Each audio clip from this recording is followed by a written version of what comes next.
America और Israel लगातार Lebanon की सरकार पर दबाव बना रहे हैं कि हिजबुल्लाह से किसी भी हाल में हथियार डलवा लिए जाए, लेकिन हिजबुल्लाह अड़ा हुआ है कि वो किसी भी कीमत पर नहीं झुकेगा और न ही कभी हथियार डालेगा।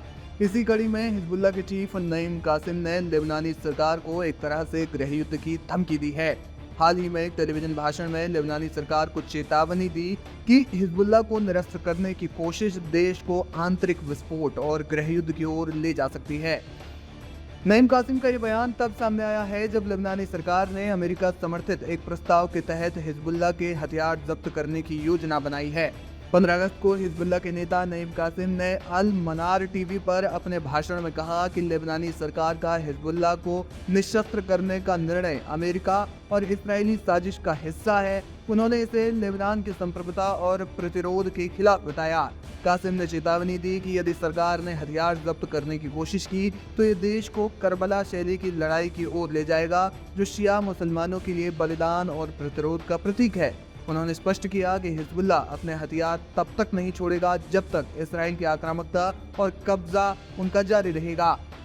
कासिम ने सरकार के इस कदम को खतरनाक और जल्दबाजी में लिया गया निर्णय करार देते हुए कहा कि इससे सांप्रदायिक तनाव बढ़ेगा और देश में गृह युद्ध जैसे हालात पैदा हो सकते हैं।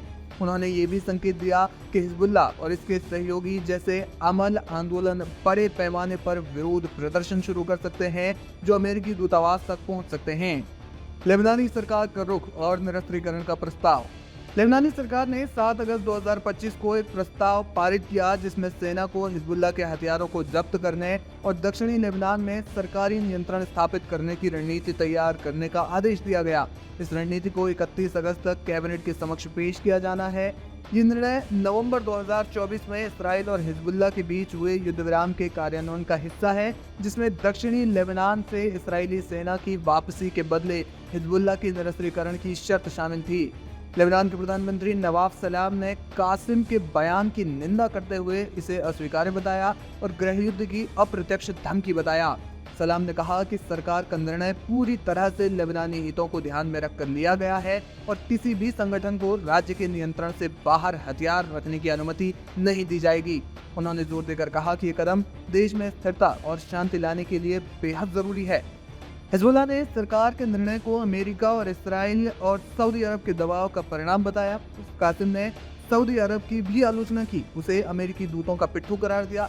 कासिम ने अपने भाषण में ईरान के समर्थन की सराहना की, विशेष रूप से ईरानी सुरक्षा अधिकारी अली लारिजानी की हालिया बेरूत यात्रा का उन्होंने उल्लेख किया, जहां ईरान ने हिजबुल्लाह के निरस्त्रीकरण के खिलाफ अपना रुख दोहराया।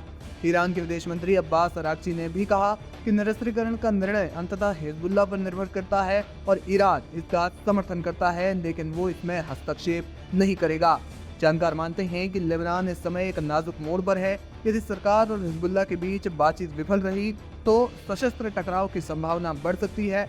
कासिम ने बातचीत की गुंजाइश की बात तो की, लेकिन ये भी स्पष्ट किया कि जबरन निरस्त्रीकरण का हर कीमत पर विरोध किया जाएगा।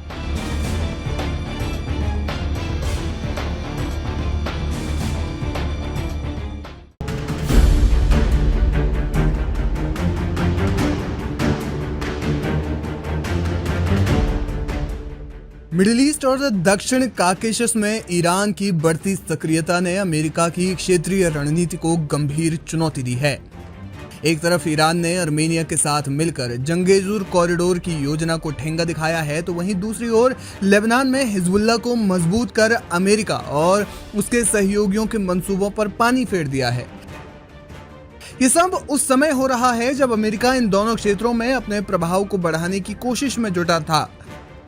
ईरान की ये रणनीति न केवल क्षेत्रीय समीकरण बदल रही है, बल्कि वैश्विक शांति संतुलन पर भी गहरा असर डाल रही है। जंगेजुर कॉरिडोर पर ईरान का सख्त रुख।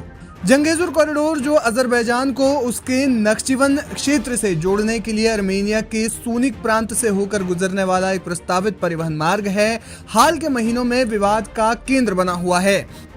इस कॉरिडोर को अमेरिका की मध्यस्थता में हुए आर्मेनिया अजरबैजान शांति समझौते यानी 9 अगस्त 2025 का हिस्सा माना जा रहा था, जिसे अमेरिकी राष्ट्रपति डोनाल्ड ट्रंप ने ट्रंप रूट के रूप में प्रचारित किया। इस समझौते के तहत कॉरिडोर का निर्माण और प्रबंधन अमेरिका के नियंत्रण में होना था, जिसे ईरान ने अपनी राष्ट्रीय सुरक्षा और क्षेत्रीय प्रभाव के लिए खतरा बताया। ईरान के supreme leader Ayatollah Syed Ali Khamenei के वरिष्ठ सलाहकार अली अकबर वेलायती ने साफ शब्दों में कहा कि कॉरिडोर दक्षिण काकेशस की स्थिरता को खतरे में डालेगा और ईरान की सीमाओं पर नेटो और अमेरिकी सैन्य उपस्थिति को बढ़ावा देगा। हम इसे किसी भी कीमत पर रोकेंगे, चाहे रूस हमारे साथ हो या ना हो। वेलायती ने इसे ट्रंप की भू राजनीतिक साजिश करार देते हुए चेतावनी दी कि ये कॉरिडोर अमेरिकी भाड़े के सैनिकों का कब्रिस्तान बन जाएगा। आपको बता दें कि ईरान की आपत्ति के पीछे कई कारण हैं। पहला, ये कॉरिडोर ईरान को आर्मेनिया से जोड़ने वाले मौजूदा व्यापारिक और परिवहन मार्ग को बाधित कर सकता है, जिससे ईरान की यूरोप और जॉर्जिया तक पहुंच कमजोर होगी। दूसरा, ये कॉरिडोर अजरबैजान और तुर्की को मध्य एशिया और चीन से जोड़कर उनकी रणनीतिक स्थिति को मजबूत करेगा, जो ईरान के हितों के खिलाफ है। इसके अलावा एक और कारण इसमें है, ईरान को डर है कि अमेरिका और नेटो इस कॉरिडोर का इस्तेमाल अपनी सैन्य उपस्थिति बढ़ाने के लिए करेंगे, जिसे तेहरान अपनी उत्तरी सीमा पर खतरा मानता है। हाल ही में ईरान के दबाव और कूटनीतिक प्रयासों के बाद आर्मेनिया ने इस कॉरिडोर के निर्माण पर सहमति से पीछे हटने का संकेत दिया है। ध्यान देने वाली बात यह है कि आर्मेनिया फिलहाल इससे आधिकारिक तौर पर पीछे नहीं हटा है, लेकिन उन्होंने इसे भविष्य में चर्चा के लिए छोड़ दिया है। कई रिपोर्ट में दावा किया जा रहा है कि ईरान से बातचीत के बाद आर्मेनिया ने यू टर्न दिया। हालांकि इसकी अभी कोई आधिकारिक पुष्टि नहीं हुई है, लेकिन माना जा रहा है कि ईरान और आर्मेनिया के बीच हुई बातचीत के बाद आर्मेनिया इस पर अपना रुख पलट सकता है। ये ईरान की कूटनीतिक जीत के रूप में देखा जा रहा है, जिसने अमेरिका की योजना को नाकाम कर दिया। लेबनान में हिजबुल्लाह को बूस्टर। कहा जा रहा है कि लेबनान में ईरान ने अपने लंबे समय से सहयोगी संगठन हिजबुल्लाह को मजबूत करने के लिए सैन्य और वित्तीय समर्थन बढ़ा दिया है। हिजबुल्लाह एक शिया मुस्लिम सैन्य और राजनीतिक संगठन है। लेबनान की राजनीति और क्षेत्रीय सुरक्षा में वो महत्वपूर्ण भूमिका निभाता है। हाल ही में जब अमेरिका और इसराइल ने लेबनान की सरकार पर दबाव डाला कि वो हिजबुल्लाह को निशस्त्र करें, उसे हथियार छोड़ने पर मजबूर करे, तो ईरान ने इसके लिए तेजी से कदम उठाया। जानकारी के मुताबिक ईरान के राष्ट्रीय सुरक्षा परिषद के सचिव अली लारिजानी ने बेरूत का दौरा किया।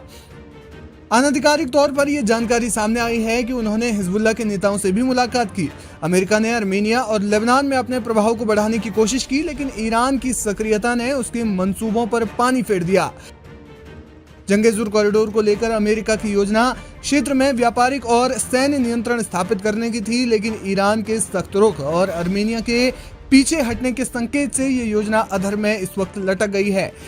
वहीं दूसरी ओर लेबनान में भी हिजबुल्लाह के मजबूत होने की आशंका जताई जा रही है और इससे अमेरिका और इसराइल की स्थिति कमजोर बनी हुई है। कुल मिलाकर ईरान ने अपनी कूटनीतिक और सैन्य रणनीति के जरिए मिडिल ईस्ट और दक्षिण काकेशस में अमेरिका की योजनाओं को करारा जवाब दिया है।